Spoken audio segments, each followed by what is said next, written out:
বন্ধুরা, সকালবেলা কাজের ফাঁকে একদমই সময় পাওয়া যায় না ব্রেকফাস্ট তৈরি করার জন্য। কিন্তু এই ব্রেকফাস্টটা তৈরি করতে একদম কম সময় লাগবে আর খেতেও হবে ভীষণ সফট। প্রথমেই নিয়ে নিলাম কয়েকটি সেদ্ধ করা আলু, হাত দিয়ে এরকম ভেঙে ভেঙে নিয়ে নিলাম। এবার তাতে নিয়ে নিলাম 1 কাপ আটা।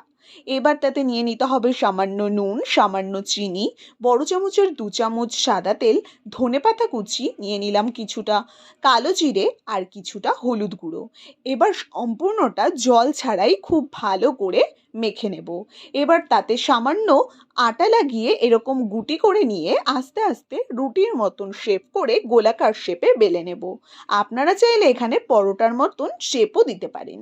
এবার আমি এখানে ফ্রাই প্যান গরম করে তাতে কোনো রকম তেল ব্রাশ ছাড়াই আস্তে আস্তে দিয়ে দিতে হবে একটি একটি করে পরোটা। এবার পরোটার একটি সাইড হয়ে গেলে উল্টে দিয়ে তাতে 1 চামচ মতন বাটার দিয়ে আবারও আরেকটি সাইড উল্টে দিন।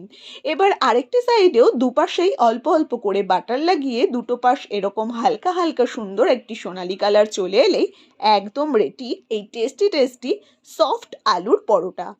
যে কেউ সকালবেলার ব্রেকফাস্টে বা রাতের ডিনারে এই পরোটাগুলো তৈরি করে নিতে পারো, খেতে হয় সব থেকে টেস্টি।